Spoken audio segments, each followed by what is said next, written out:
CBSE in house training में शामिल सभी आचार्य बंधु भगिनी का हार्दिक अभिनंदन एवं स्वागत है। आज इन हाउस ट्रेनिंग का सब्जेक्ट है प्री स्कूल टीचिंग मेथोडोलॉजी। तो इसी विषय पर हम लोग आज चर्चा करेंगे। काव्यात्मक रूप से कहें तो प्री स्कूल शिक्षण किसी कला रूप से कम नहीं है। कल्पना कीजिए कि आप उन छोटे बच्चों के समूह का मार्गदर्शन कर रहे हैं जो पहली बार अपने आराम क्षेत्र से बाहर निकल रहे हैं और उन्हें जीवन के बुनियादी कौशल सिखा रहे हैं। उन बच्चों के बारे में आज हम लोग चर्चा कर रहे हैं जो अभी स्कूल से बाहर हैं। स्कूल में जो नन्हे मुन्ने छोटे बच्चे हैं उनको जो शिक्षा देनी है उसके बारे में हम चर्चा कर रहे हैं। हर बच्चा एक जैसा नहीं होता, हर बच्चे को समान देखभाल की आवश्यकता नहीं होती। एक बच्चे की जरूरतों को पूरा करने में सक्षम होने के लिए और उन्हें अपने कार्यों में स्वतंत्र होने के लिए सक्षम करने के लिए पूर्व स्कूली शिक्षण क्या है इसकी आवश्यकता पड़ती है। यह न केवल बच्चों के लिए सीखने का अनुभव है बल्कि उन माता पिता के लिए भी है जो अपने बच्चों के साथ बढ़ना शुरू करते हैं। इस प्रकार एक प्री स्कूली शिक्षक युवा लोगों के एक समूह को कमांड करने वाले कलाकार से कम नहीं है। लेकिन विचारणीय विषय यह है कि हम इस बारे में बात क्यों कर रहे हैं। इसका एक बहुत ही सरल उत्तर पूर्व स्कूली शिक्षा के महत्व के प्रति हमारी अज्ञानता है। एक ऐसे देश में जहां प्री स्कूल हाल ही में लोकप्रिय हुई है और कई स्पष्ट कारणों से महत्वपूर्ण मानी जाती है, वहां अभी भी अनिश्चितता और निश्चितता की कमी है कि प्री स्कूल कैसे कार्य करता है और इसका लक्ष्य क्या है हासिल करना है। इसलिए इस लेख का उद्देश्य उस अनिश्चितता को सरल शब्दों में समझाना है कि एक प्री स्कूल कैसे कार्य करता है और यह बच्चों को पढ़ाने के लिए कैसे अपनाता है। किसी भी अन्य शैक्षणिक संस्थान की तरह शिक्षक पूरे प्री स्कूल सिस्टम की रीढ़ है। ये शिक्षक युवा और अनुभवी बच्चों को उनके खाने की आदतों, पढ़ने के कौशल, शौचालय की आदतों और उनके संज्ञानात्मक कौशल को विकसित करने के लिए शिक्षित करने के कार्य के हकदार हैं। जबकि पूर्व स्कूली शिक्षण का यह पहलू बड़े पैमाने पर माता पिता के लिए स्पष्ट है। उनकी ओर से जो कम समझा जाता है वह यह है कि यह सब कैसे किया जाना है। अब शिक्षण के प्रकार, टाइप्स ऑफ टीचिंग। तो शिक्षण के 4 प्रकार हैं। बृहद विस्तृत शिक्षण, माइक्रो टीचिंग, टोली शिक्षण, ग्रुप टीचिंग, पुनर्शिक्षण, री टीचिंग, उपचारात्मक शिक्षण, रीमेडियल टीचिंग। अब इस पर हम विस्तृत रूप से चारों पर चर्चा करेंगे। विस्तार या बृहद शिक्षण जो माइक्रो टीचिंग है का अर्थ है विस्तार तरीके से बच्चों को पढ़ाना। विस्तृत शिक्षण में अध्यापक एक ही समय में सभी छात्रों को सूचना प्रदान करते हैं। यह शिक्षण पूरी कक्षा को लेकर होता है, न कि सूक्ष्म शिक्षण की तरह छोटे छोटे समूहों में। पूरी कक्षा को लेकर इसमें हम चलते हैं। बृहद शिक्षण व्याख्यान विधि पर आधारित होता है। बृहद शिक्षण में छात्रों की संख्या ज्यादा होती है। अब है टोली समूह शिक्षण, ग्रुप टीचिंग। समूह शिक्षा या टोली शिक्षण शिक्षण की एक सुव्यवस्थित प्रणाली है जिसमें कई शिक्षक मिलकर विद्यार्थियों के एक समूह को अनुदेशन प्रदान करते हैं और एक साथ मिलकर किसी विशिष्ट प्रकरण के लिए शिक्षक का उत्तरदायित्व लेते हैं। इसमें 2 या 2 से अधिक शिक्षक भाग लेते हैं। इसमें शिक्षण विधियों की योजना, समय तथा प्रक्रिया लचीली रखी जाती है ताकि शिक्षण के उद्देश्य के कार्यक्रम को पूरा किया जा सके। कार्यक्रम में आवश्यक शिक्षित परिवर्तन लाया जा सके। पुनर्शिक्षण, रीटीचिंग। पुनर्शिक्षण का अर्थ है दोबारा पढ़ाना। तो दोबारा इसमें पाठ्यक्रम पढ़ाया जाता है। इसमें इस बात पर ध्यान दिया जाता है कि बच्चों को पाठ याद है कि नहीं है, किसको याद है किसको नहीं है। लेकिन पूरा का पूरा पाठ सभी बच्चों को पढ़ाया जाता है, चाहे भले ही किसी को वह पाठ याद हो या नहीं हो। उपचारात्मक शिक्षण, रीमेडियल टीचिंग। उपचारात्मक शिक्षण निदानात्मक मूल्यांकन के बाद होता है। जिन जिन बच्चों को किसी विशिष्ट पाठ में दिक्कत आ रही है, उन्हीं बच्चों को पढ़ाना उपचारात्मक शिक्षण कहलाता है। यानी जिन बच्चों को परेशानी होती है उनको इस विधि से पढ़ाया जाता है। इस शिक्षण में हम उसी स्तर की बात करते हैं जिस स्तर में बच्चों की समस्या होती है, जिस विषय में बच्चों की समस्या होती है उसको हम पूरा दोबारा पढ़ा करके उसको आगे बढ़ाने का प्रयास करते हैं। और शिक्षण के तरीके, method of technology, method of teaching, इसमें कई विधियां हैं। आगमन विधि पहला है, इंडक्टिव मेथड। आगमन विधि में हम पहले बच्चों को उदाहरण देते हैं, बच्चों को प्रत्यक्ष अनुभव तथा उदाहरण अच्छी तरह से समझ, बच्चे जो होते हैं वे उदाहरण को अच्छी तरह से समझ जाते हैं। उदाहरण देने से बच्चों पर प्रभाव पड़ता है। अतः जब अध्यापक उदाहरण देता है तो बच्चे उस जीवन से संबंधित करके अच्छे से सीख लेते हैं। यह विधि विशिष्ट से समान की ओर चलती है, प्राथमिक स्तर पर ही है, लेकिन सबसे अच्छी विधि है। इस विधि से बच्चे सीखते भी हैं, उदाहरण के माध्यम से उनको बात समझ में आ जाती है। दूसरी विधि है निगमन विधि, डिडक्टिव मेथड। निगमन विधि में हम पहले नियम देते हैं, बच्चा नियमों को आत्मसात करके तेजी से सीख लेता है, अपने अंदर समाहित करके उसे सीख लेता है। बाद में वह नियमों से नियम बनाना भी सीख लेता है। गणित और व्याकरण में यह विधि सबसे ज्यादा सफल होती है। यह विधि सामान्य से विशिष्ट की ओर चलती है। यह विधि उच्चतर स्तर पर अपनाई जाती है। तो इस तरह से बच्चों को शिक्षा दी जाती है। आगे है परिचर्चा विधि, डिस्कशन मेथड। इस विधि में छात्र और अध्यापक आपस में किसी विषय पर चर्चा करते हैं। इस विधि के द्वारा सभी अपने अपने विचार रखते हैं। कई बार छात्र किसी विषय को लेकर विभेद भी करता है। इस विधि के द्वारा बच्चों में आत्मविश्वास बढ़ता है, क्योंकि सभी बच्चे अपने अपने विचार प्रस्तुत करते हैं। ये परिचर्चा विधि जो है बहुत अच्छी विधि है। डिस्कशन के माध्यम से बच्चे जो हैं ठीक से सीखते हैं। निरूपण या निदर्शन विधि, डिमोन्स्ट्रेशन। जब अध्यापक रोचक उदाहरणों, चार्ट, नक्शे, मॉडल, प्रोजेक्टर, अन्य प्रकार की शिक्षण सामग्री का प्रयोग करके पढ़ाता है तो यह निरूपण विधि कहलाती है। यह एक बाल केंद्रित विधि है। यह शिक्षण की सर्वोत्तम विधि मानी जाती है। इससे बच्चे बहुत सीखते हैं। उनको हम नक्शा दिखाते हैं, मॉडल बनवाते हैं, प्रोजेक्ट वर्क भी देते हैं, चार्ट के माध्यम से भी समझाते हैं। इससे बच्चे जो है बहुत सीखते हैं। अगर शिक्षण की विशेषताएं, शिक्षण एक सामाजिक प्रक्रिया है, शिक्षण एक भाषाई प्रक्रिया है, शिक्षण एक अंत क्रिया है, शिक्षण एक कला है, शिक्षण विकास की प्रक्रिया है, शिक्षण एक त्रिध्रुवीय प्रक्रिया है।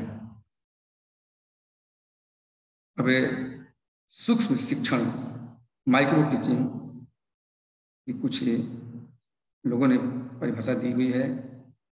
इसके माध्यम से भी बच्चों को शिक्षा दी जाती है। एलन के अनुसार सूक्ष्म शिक्षण से तात्पर्य शिक्षण क्रिया के उन सरलीकरण लघु रूप से है। इसे थोड़े विद्यार्थियों वाली कक्षा के सामने अल्प समय में संपन्न किया जाता है। बीके पासी एवं एमएस ललिता के अनुसार, जिसमें छात्राध्यापकों से यह अपेक्षा की जाती है कि उनके द्वारा किसी एक प्रत्यय के थोड़े से विद्यार्थियों को अल्प समय में विशिष्ट शिक्षण कौशलों का प्रयोग करके पढ़ाया जाए। तो सूक्ष्म शिक्षण अध्यापकों का शिक्षण कौशलों का अभ्यास कराने हेतु अपनाई गई एक प्रशिक्षण तकनीक है। यह शिक्षण एक अति छोटा रूप है। इसमें वास्तविक शिक्षण की जटिलताओं को कम करने के हर संभव प्रयत्न किए जाते हैं। यह शिक्षण छात्रों के छोटे छोटे समूहों में होता है।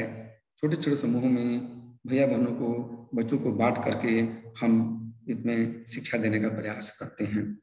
सूक्ष्म शिक्षण चक्र, cycle of micro teaching. NCERT के अनुसार इसे शिक्षण चक्र में कुछ समय बटा है। उस समय के अनुसार जो है बच्चों को शिक्षा दी जाती है। शिक्षण सूत्र टीचिंग सेशन 6 मिनट का होता है। प्रतिपुष्टि सत्र फीडबैक सेशन भी 6 मिनट का होता है। और पुनर्योजना रीप्लान सेशन 6 मिनट का होता है।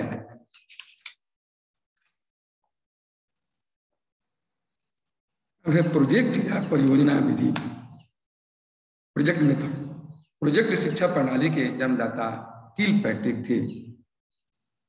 तो किलपैट्रिक के अनुसार प्रोजेक्ट एक मनोनुकूल प्रक्रिया है जो सामाजिक वातावरण में अग्रसर होता है। प्रोजेक्ट एक मनोनुकूल प्राय क्रिया है जो सामाजिक वातावरण में अग्रसर होता है।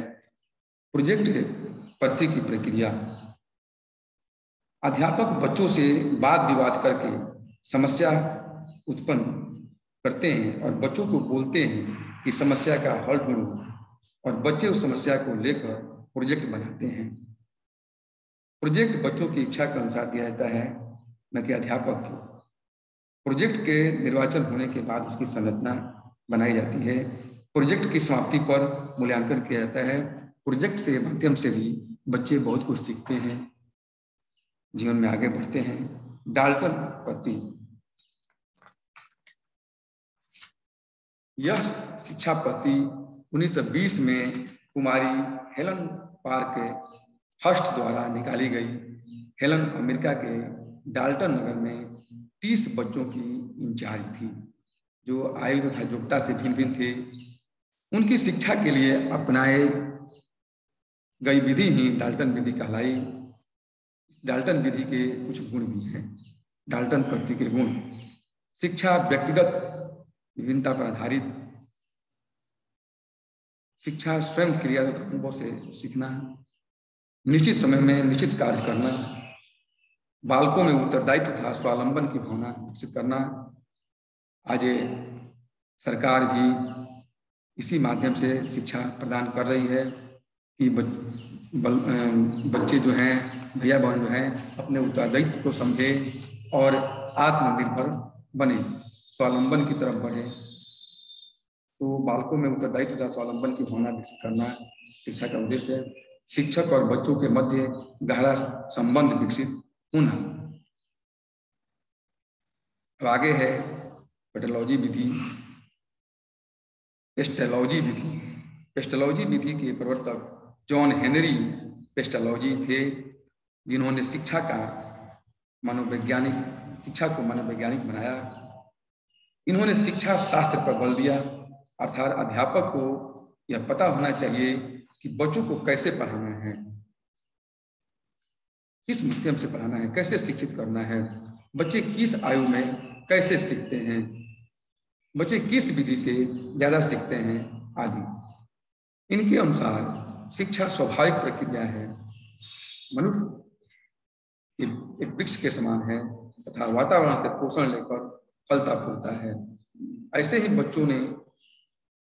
बच्चे अपने चारों तरफ के वातावरण से सब कुछ ही सीख लेते हैं और आगे बढ़ते हैं। इन्होंने बालक की क्रियाशीलता के आधार पर काम करके सीखने पर बल दिया, यानी काम करके बच्चे जो सीखेंगे वह सीख जो है उनके जीवन भर उनके अंदर समाहित रहेगी। आगे है स्वानुभविक होरिस्टिक शिक्षण मेथड। होलिस्टिक शिक्षण के प्रतिपादक आर्मस्ट्रॉन्ग थे। होलिस्टिक का अर्थ होता है अन्वेषण। स्वाभाविक शिक्षण में बच्चा अपने आप खोजबीन करके सीखता है। अन्वेषण यानी खोजबीन। इस शिक्षण में अध्यापक की सहायता और परामर्श की जरूरत नहीं पड़ती। इसमें बच्चे स्वयं अन्वेषण करते हैं और सीखते हैं। बच्चा खुद ही समस्या का समाधान निकालता है। इस विधि में अध्यापक बच्चों की समस्या के लिए प्रश्न देता है और वहां से हट जाता है। जब बच्चे उसका हल खोजते हैं, खोज कर रखते हैं, उसके बाद अध्यापक आकर के और देखते हैं कि जो भैया बहन जो बच्चे हैं कैसे खोज किए हैं। आगे है व्याख्यान विधि, लेक्चर मेथड। इस विधि में अध्यापक एक पाठ को तैयार करके आता है और किसी विषय के विविध पक्षों को विद्यार्थियों के सम्मुख प्रस्तुत करता है। यह विधि शिक्षक केंद्रित विधि है। इस विधि का प्रयोग उच्चतर की शिक्षा के लिए किया जाता है। अब पाठ्यक्रम की विशेषताएं, कुछ पाठ्यक्रम की विशेषताएं भी है। उस विशेषता के अनुसार ही बच्चे किसी चीज को ग्रहण करते हैं। तो पाठ्यक्रम को लचीला होना चाहिए। पाठ्यक्रम सामाजिक आवश्यकता के अनुसार होना चाहिए। पाठ्यक्रम अभ्यास पर आधारित होना चाहिए। पाठ्यक्रम पूर्व ज्ञान पर आधारित होना चाहिए। पाठ्यक्रम मानसिक स्तर के अनुसार होना चाहिए। पाठ्यक्रम नैतिक मूल्य पर आधारित होना चाहिए।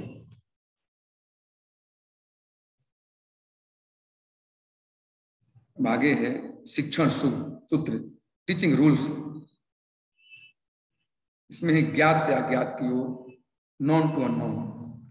पढ़ाने से पहले अध्यापक को प्रश्न करके पता कर लेना चाहिए कि बच्चों को उस पाठ के प्रति कितना ज्ञान है।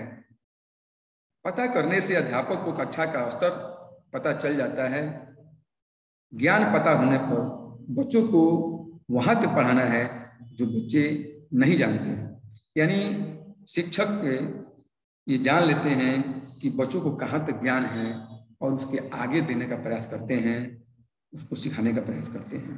हिंदी में शिक्षण और सीखने की बुनियादी प्रक्रिया ही यही है। अब सरल से कठिन की ओर, इजी टू कॉम्प्लेक्स। पहले अध्यापक को सरल रचनाएं प्रस्तुत करनी चाहिए, क्योंकि उसके बाद पहले अध्यापक को सरल रचनाएं प्रस्तुत करनी चाहिए। उसके बाद उससे थोड़ा सा ऊपर का स्तर तब बिल्कुल अंत में मुश्किल रचनाएं प्रस्तुत करनी चाहिए। क्योंकि अगर अध्यापक शुरू में ही कठिन रचनाएं प्रस्तुत करते हैं तो बच्चों का विश्वास डगमगा जाता है। यानी पहले सरल विधि से रोचक कक्षा ले करके जब बच्चे समझ जाए तब बाद में उसे कठिन प्रश्न देते हैं। विशिष्ट से सामान्य की ओर, स्पेसिफिक टू जनरल। अध्यापक को सबसे पहले पाठ का विशिष्ट रूप प्रस्तुत करना चाहिए, उसके बाद उसका सामान्य रूप प्रस्तुत करना चाहिए, क्योंकि बच्चों को विशेष रूप पर ज्यादा ध्यान देने की आदत होती है। आगे है मूर्त से अमूर्त, स्थूल से सूक्ष्म की ओर, कंक्रीट टू एब्स्ट्रैक्ट। बच्चा पहले अपनी समस्याएं रखी हुई वस्तु पर ध्यान केंद्रित करता है, उसके बाद उनको हटाने पर भी ध्यान केंद्रित कर सकता है। बच्चा उन चीजों के ऊपर तार्किक रूप से नहीं सोच सकता जो उसने पहले नहीं देखी है। यानी देखी हुई चीज को हम बच्चे जल्दी समझ जाते हैं, जल्दी ग्रहण कर लेते हैं। अतः पहले बच्चों को वस्तु दिखानी चाहिए, बाद में उनको हटाकर उस पर ध्यान केंद्रित करने के लिए बोलना चाहिए। आगे है पूर्ण से अंश की ओर। अध्यापक को पहले पूरे भाग की जानकारी देनी चाहिए, बाद में उसके छोटे छोटे भागों की जानकारी देनी चाहिए। उदाहरणार्थ पहले गाड़ी के बारे में, फिर उसके भागों के बारे में बतलाना चाहिए। अनिश्चितता से निश्चितता की ओर, अनश्योर टू श्योर। बच्चा किसी भी अन्य संप्रदाय को लेकर हमेशा भ्रांति में रहता है। बच्चों की भ्रांति को ध्यान में रखकर उन्हें ज्ञान देना चाहिए, ताकि उसके प्रति निश्चित हो जाए, उसके प्रति उन्हें ज्ञान बढ़े, उनकी जानकारी आगे बढ़े। बाल केंद्रित के अनुसार अकॉर्डिंग टू चाइल्ड सेंटर्ड, अध्यापक को बाल केंद्रित शिक्षा को ध्यान में रखकर शिक्षा देना चाहिए। बच्चों को अनुभूतियों, व्यवहार तथा रुचियों को ध्यान में रखकर शिक्षा देनी चाहिए। आगे है विश्लेषण से संश्लेषण की ओर। विश्लेषण का अर्थ होता है टुकड़ों में तोड़ना और संश्लेषण का अर्थ होता है छोड़ना। तो उदाहरणार्थ, जब हम किसी कविता का अनुवाद करते हैं तो एक एक शब्द को तोड़कर लिखते हैं, सिखाते हैं, अर्थ बतलाते हैं, और जब हम उनके निष्कर्ष देते हैं तो पूरी कविता का निचोड़ उन्हें बताते हैं।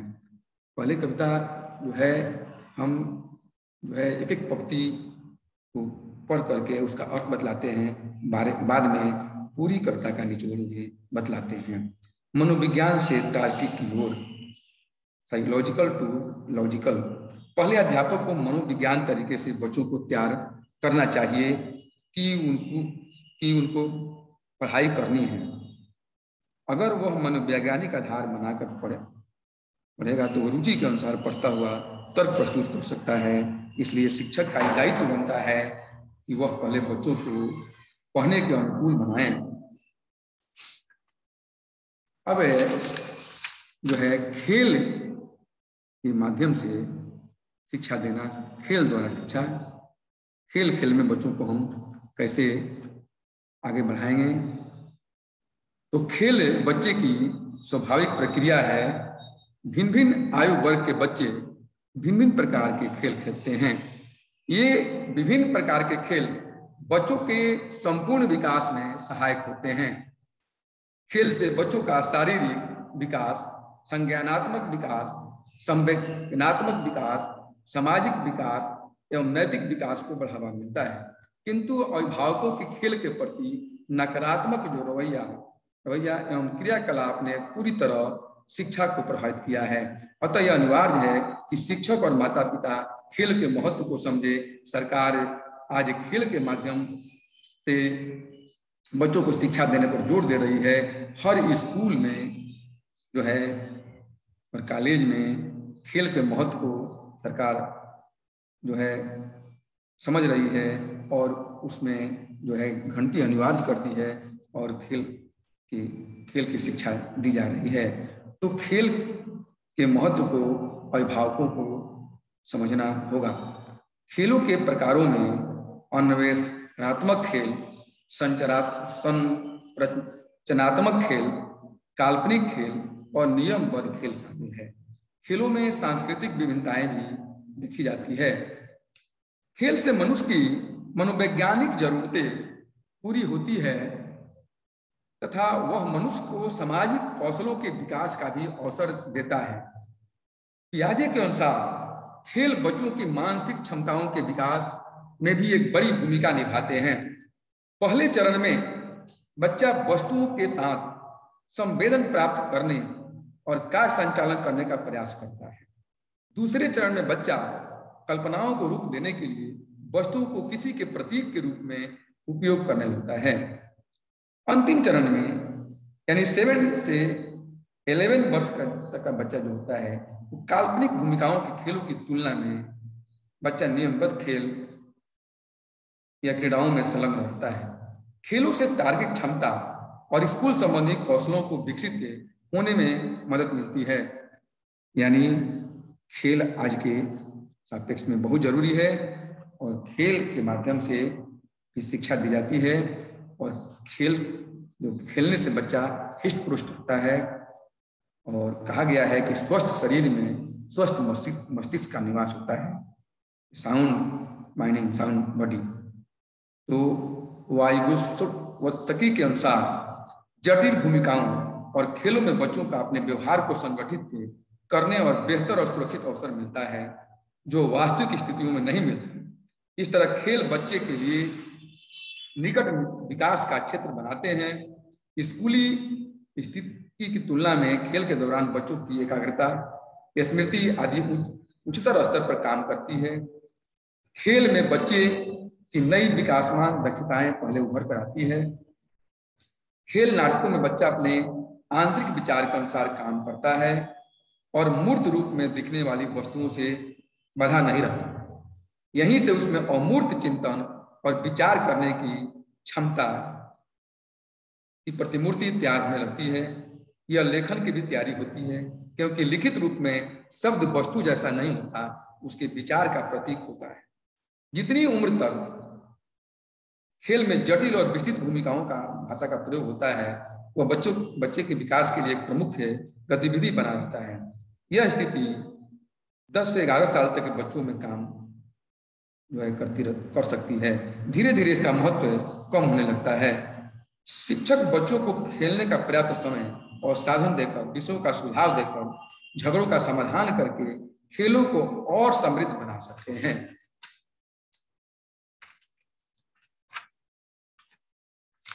तो खेल के माध्यम अनुसार एक मैं उदाहरण प्रस्तुत कर रहा हूं कि राधा दीवार के सहारे खड़ी सीढ़ी पर खेल रही थी और खेलते हुए उसके पास पड़ा एक मिट्टी का बर्तन था, जिसने उसने देखा और उससे खेलने लगी। राधा उसमें मिट्टी भरती और फिर खाली कर देती। कुछ समय बाद उसने बर्तन को सीढ़ी के आखिरी कदम रखने की कोशिश की। बर्तन गिरकर टूट गया। उसने टूटे हुए टुकड़ों की ओर थोड़ी देर देखा, फिर उसने एक टुकड़ा उठाया और दोबारा सीढ़ी पर रखा। वह टुकड़ा भी गिर गया और उसके कई छोटे छोटे टुकड़े हो गए। राधा ने इनमें से एक छोटे टुकड़े पर पुनः वह प्रयोग किया। इस बार जब टुकड़ा गिरा तो टूटा नहीं। राधा ने यह टुकड़ा उठाया, उसे थोड़ी देर ध्यान से देखा और फिर उसे फेंक वह घर के अंदर चली गई। राधा ने कई बार टुकड़ों को संतुलित करने की कोशिश की और उसे गिरते हुए देखा। इससे यह स्पष्ट होता है कि उसकी जिज्ञासा जो है जागृत हो गई थी। खेल के माध्यम से ही खेल के प्रति उसकी रुचि बढ़ गई थी और खेल के माध्यम से ही शिक्षा की भी रुचि उसमें जागृत हो रही थी। शायद उसके मस्तिष्क में यह सवाल उठे हों कि क्या वह टुकड़ा भी गिरेगा?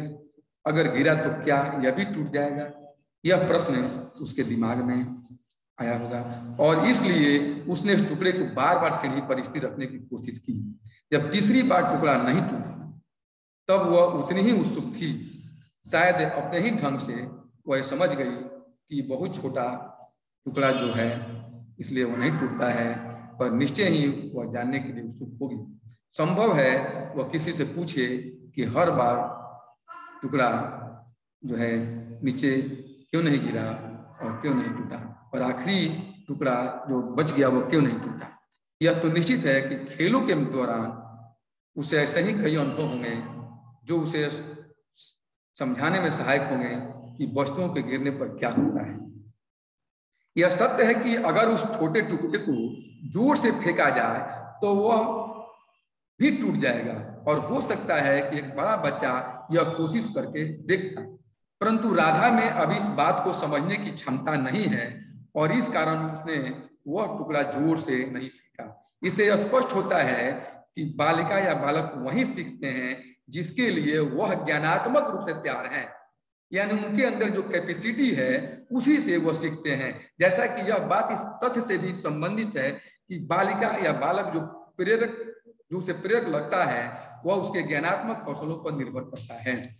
खेल इस प्रकार विकास में सहायक होता है। अब इसके दूसरे पहलू पर मुद्दे पर हम विचार करते हैं। खेल में बालिका को अपनी रुचि के अनुसार क्रियाएं चुनने की स्वतंत्रता होती है, बालक को अपनी रुचि के अनुसार क्रियाएं चुनने की स्वतंत्रता होती है। इस कारण वह ऐसे बालक खेल चुनता है या चुनती है जो उसके लिए न तो बहुत सरल हो न ही बहुत कठिन, परंतु चुनौती से पूर्ण हो, चुनौती भरा हो। इस प्रकार वह उन चीजों को सीखता है या सीखती है जिन्हें सीखने के लिए वह तैयार होती है या होता है। इस प्रकार सीखने की प्रक्रिया बोझिल न बन करके आनंददायक बन जाती है, आनंददायक हो जाती है। साथ ही बच्चे खेल में क्रियाकलाप द्वारा सीखते हैं। ऐसा करने से संकल्पनाओं को अच्छी तरह समझा जा सकता है। यदि बच्चों को किसी संकल्पना के बारे में केवल मौखिक रूप से बताया जाए और स्वयं करने की को मौका नहीं दिया जाए तो उसे उतनी अच्छी तरह से नहीं समझ पाएंगे। यह बात अपने स्वयं अनुभव की भी होगी।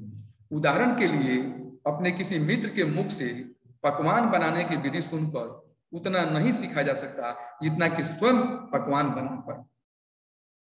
उसी प्रकार अगर आपने राधा को केवल बताया ही होता कि मिट्टी से बना एक छोटा सा टुकड़ा गिरने पर नहीं टूटेगा, तो यह लगभग निश्चित है कि राधा को यह बात समझ में नहीं आती और वह जानकारी में रुचि भी नहीं लेती। लेकिन वह अपने उस खिलौना से खेलती है और उसे सीढ़ी पर रखती है और वह टूटता है, फिर सीढ़ी पर रखती है, फिर टूटता है। इस माध्यम से वह जो है सीख लेती है कि बहुत छोटे होने पर वह जो खिलौना है मिट्टी का वह नहीं टूटेगा। और पालनकर्ता की भूमिका, यह तथ्य कि बच्चे कुछ करने से ही सीखते हैं का अर्थ यह नहीं है कि पालनकर्ता की उसमें कोई भूमिका ही नहीं है।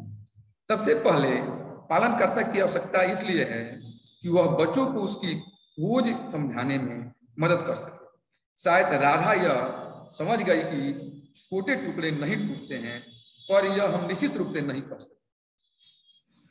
यह तो है कि ऐसे अन्य अवसर मिलने पर वह यह बात समझ जाएगी, परंतु पालनकर्ता यह सीखने में उसकी मदद कर सकता है, कर सकती है। उदाहरणतः अगर पालनकर्ता राधा के पास होती तो वह राधा का ध्यान उस संभावनाओं की ओर केंद्रित कर सकती थी जिसके बारे में राधा ने सोचा नहीं था।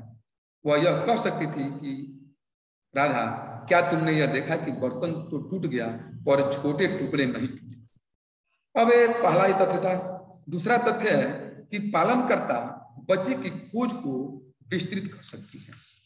वह राधा से नए प्रयोग करने को कह सकती है, जैसे कि राधा अब इस छोटे टुकड़े को मुलायम सतह पर फेंके, जैसे घास हुआ, रेत है या पानी है, और देखे कि क्या होता है। इसे यह प्रयोग अन्य खोज का कारण बनता है, जैसे घास में मिट्टी का टुकड़ा नहीं टूटता है क्योंकि बहुत कोमल है। इसके साथ साथ पालनकर्ता को यह समझना चाहिए कि बच्चों को खोज के लिए वह अवसर प्रदान करें। बच्चे नया सीखते हैं जब उन्हें नए वस्तु से, सामग्री से खेलने दिया जाता है।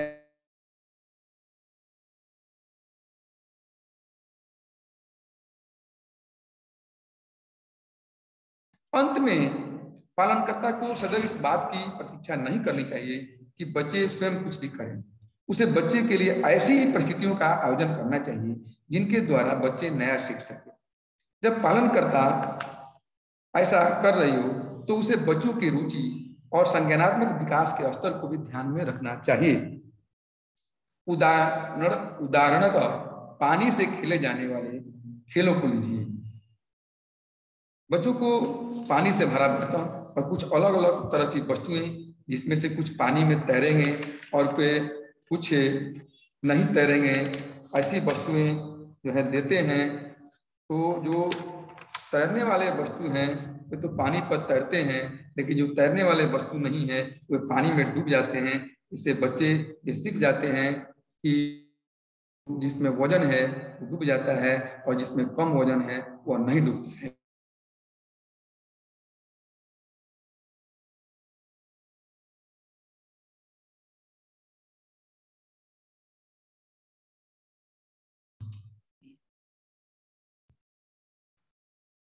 Observing the child's progress in terms of learning and development, what they already know and how can they be supported in advancing their learning, identifying developmental delay, special education needs, and identifying potential ability.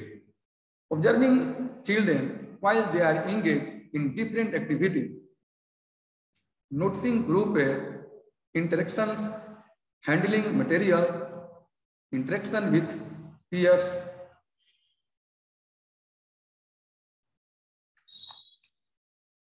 Significance of preschool teaching, shaping the child's cognitive, socio-emotional development, a good head start for learning, teaching in a fun-filled way, play method, putting children on a path of lifelong learning, higher development in language and mathematical skill, a great opportunity to develop social skill, exposure to enhance communication skills.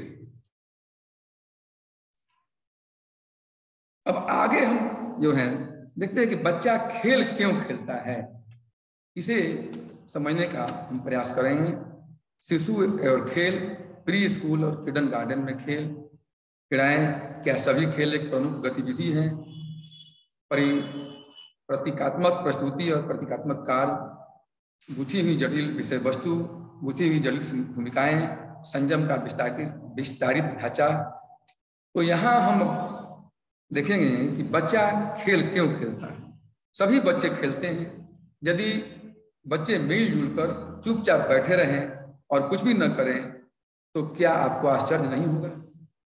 अगर कोई बालक बालिका अकेले में हो तब भी वह कुछ ना कुछ खेलने के लिए ढूंढ ही लेता है। केवल बच्चे ही नहीं अपितु वयस्क भी, एडल्ट भी खेल खेलते हैं। कुछ उदाहरण के माध्यम से हम यह बतलाना चाहते हैं कि 3 वर्षीय अभिनव नाम का बालक बगीचे में टहलते हुए पौधे में पानी देने वाली पाइप उठाता है।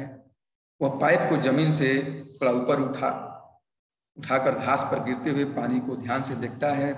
फिर वह पाइप के अंतिम छोर को एकाग्र होकर देखता है और उसमें अपनी उंगली डाल देता है। इससे पानी चारों ओर फव्वारे की तरह गिरने लगता है। तो पाइप से निकलकर कुछ पानी उसके ऊपर और कुछ पौधों पर गिरता है। कुछ देर बाद अभिनव अपनी उंगली बाहर निकालता है और फिर वापस पाइप के मुंह में डाल देता है। अगले 10 मिनट तक वह इसी क्रिया में तालीम रहता है।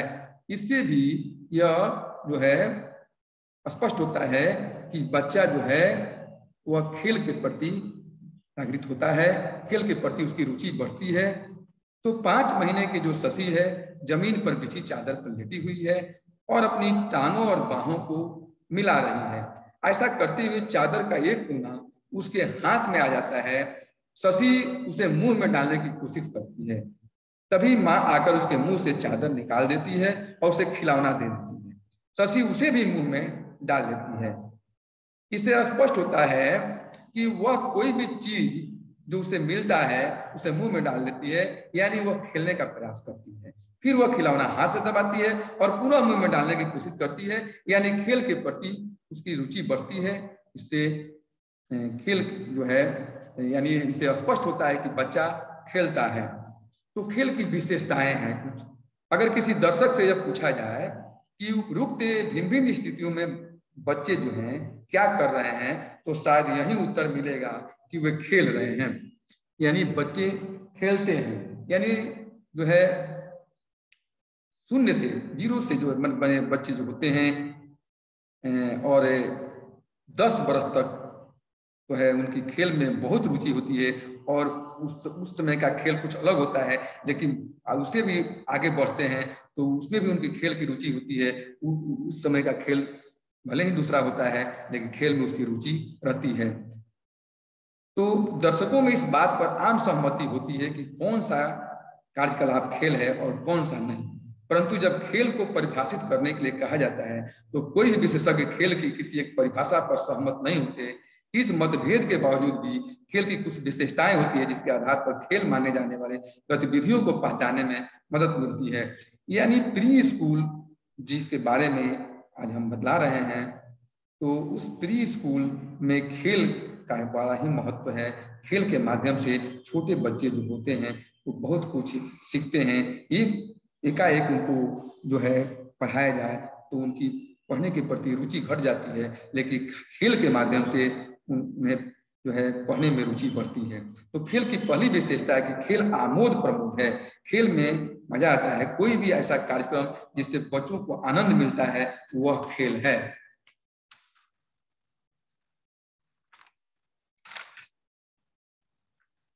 तो आपने देखा कि खेल के माध्यम से भी बच्चों को शिक्षा दी जाती है, खेल में उनकी रुचि बढ़ती है। और छोटे बच्चे जब स्कूल में प्रवेश करते हैं तो कई तरह के जो है खेलने के जो क्रम है वो स्कूल में होते हैं, और उस माध्यम से बच्चे बहुत कुछ जो है सीखने का प्रयास करते हैं।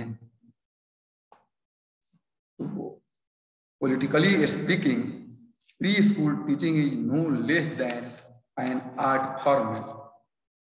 Imagine yourself guiding a bunch of young children who are venturing out of their comfort zone for the first time and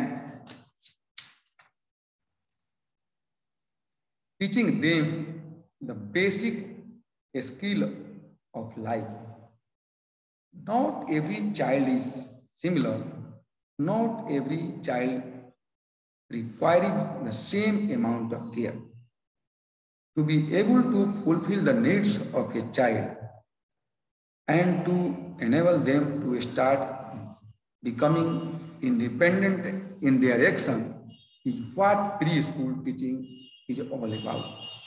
It is not just a learning experience for children, but also for parents. Pre school में बच्चे के सीखने का ही अनुभव नहीं होता है, बल्कि अभिभावकों का भी होता है। Who begins to grow with their child, जो अपने बच्चों के साथ वो भी बढ़ते हैं।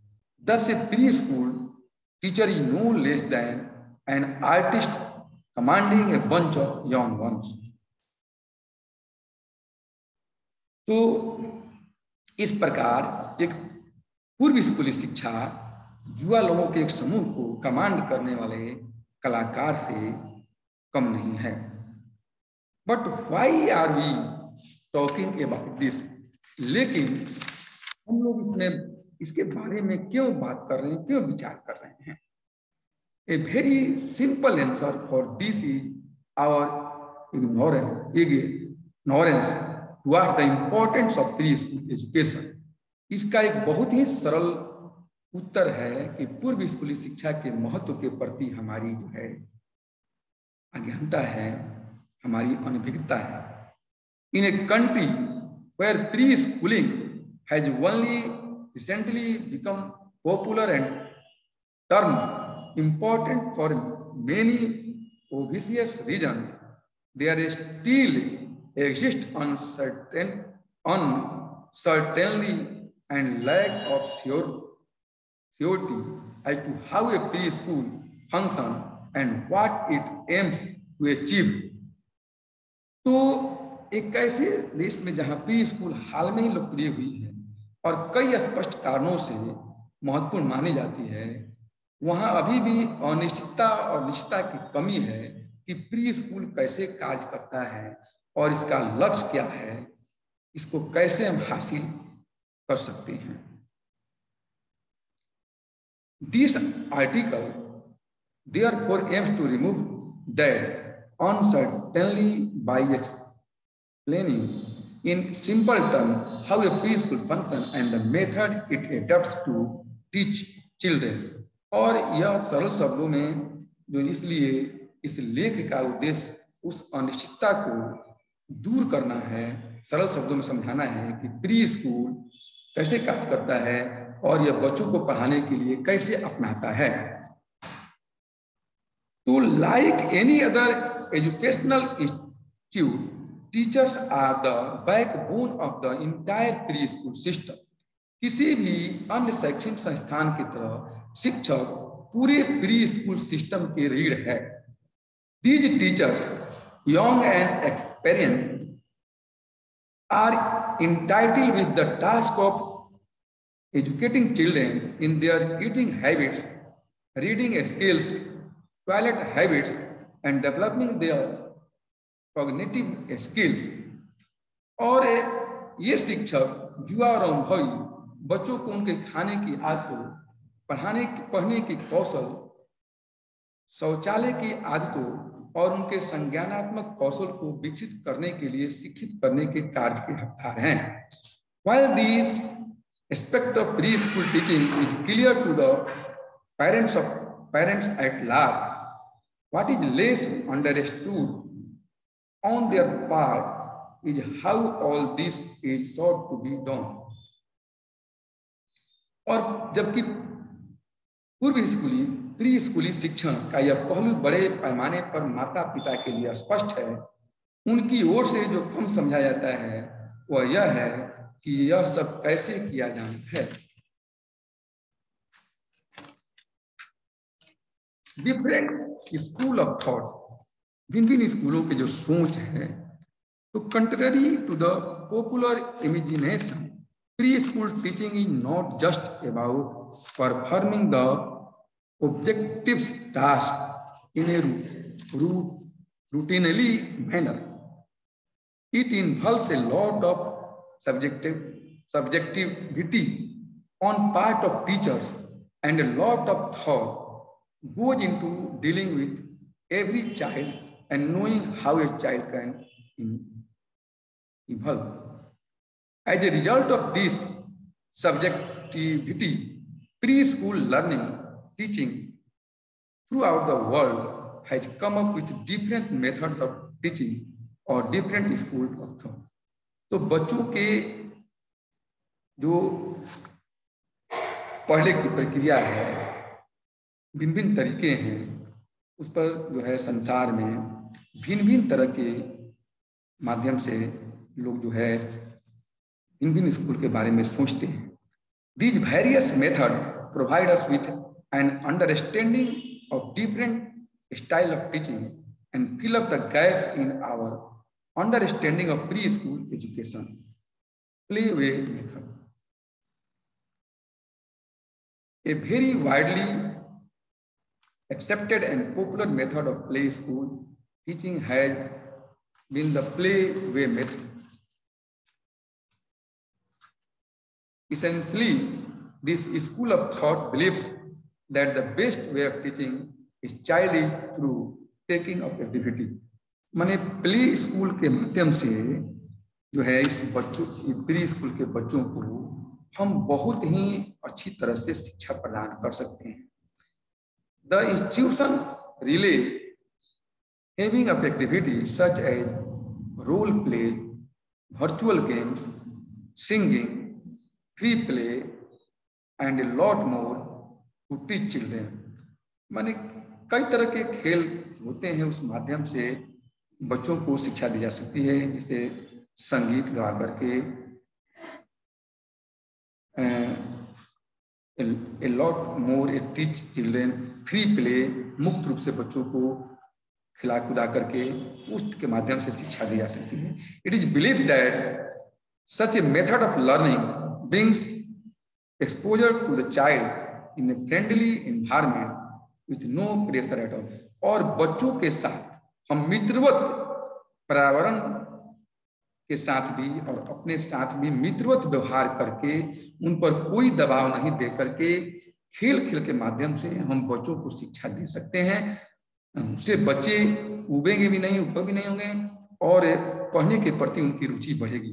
The focus is entirely on the needs of the child and the activities needs of the child and the activities revolve around fulfilling such needs. Playway method has been widely accepted by educational institutions dealing with young kids in the age group of 3 से 5 वर्ष की उम्र में play school method जो है बहुत ही कारगर सिद्ध हुआ है और बहुत से एजुकेशनल इंस्टीट्यूशन जो है इसे अपनाए हुए हैं। It fits well with the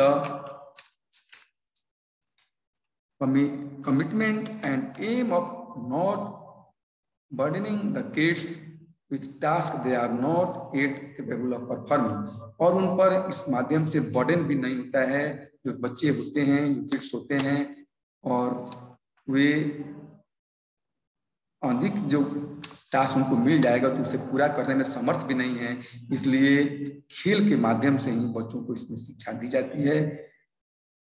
Reggio Emilia method, another school of thought और method of teaching adopted is the Reggio Emilia method involve in Italy in Here, netly, this approach also believes in teaching through activity. How the approach differs in the type of activities and the core value in promotes. The approach believes in and is aimed at enabling the child to make their own place in society. It encourages communication with others, forming relationship and promotes the child to wander. The classroom acts merely as a catalyst that consists of material facilitating learning. The children are encouraged to communicate through music, art, dance, writing and more. बच्चों को जो है हम संगीत के माध्यम से, कला के माध्यम से, नृत्य के माध्यम से, सुंदर सुलेख के माध्यम से हम बच्चों को इनकरेज कर सकते हैं, उत्साहित कर सकते हैं। कहा गया है कि सुलेख का सुंदर होना पूर्ण शिक्षा की निशानी है और सुलेख का खराब होना अपूर्ण शिक्षा की निशानी है। इसलिए राइटिंग पर विशेष ध्यान देना चाहिए। The parents are also involved in designing the curriculum and the entire progress of the child is recorded. Waldorf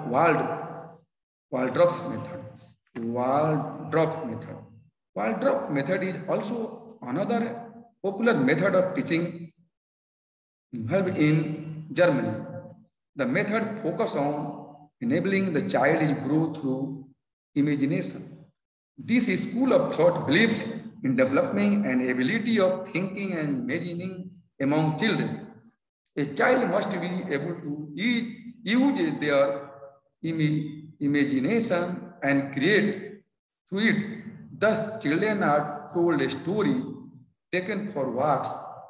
इसलिए बच्चों को कहानियां बताना चाहिए, उनको दौड़ने कूदने टहलने पर जोर देना चाहिए, मेड टू प्ले गेम्स खेलने पर जोर देना चाहिए, and create toys out of available material, और उन्हें खेल के लिए वस्तु उपलब्ध करना चाहिए जिसके माध्यम से बच्चे सीख लें। The method of teaching kids grounds itself on the fact that reading and writing are not being introduced to children of such a small age, and their education must be entirely oral and replete with a creative imagination. There are also different age group for which a separate curriculum is supplied. So these age groups 7 से 14 years और 14 से 18 years. Play way method, activity based or hands-on learning. Children learn from different people, including peers. Learning through play enhances physical, social, psychological, and intellectual skill. Learning by doing gives maximum freedom to child, help to develop creativity and imaginative skill. बहुत बहुत धन्यवाद सभी आचार्य बंधु को एवं उमेश जी को, जिन्होंने बहुत ही अच्छे से विषय का प्रतिपादन किया, जिसके बारे में हम सभी ने बहुत कुछ आपसे, बहुत पॉइंट आपसे कुछ सीखने को मिला। इसका हम सभी अपने शिक्षण कार्य में इसका प्रयोग करेंगे। इसके लिए बहुत बहुत धन्यवाद। सभी आचार्य बंधु को भी बहुत बहुत धन्यवाद, जिन्होंने ससमय और लास्ट अंत तक अपने प्रशिक्षण को पूरा किया। बहुत बहुत धन्यवाद सभी को।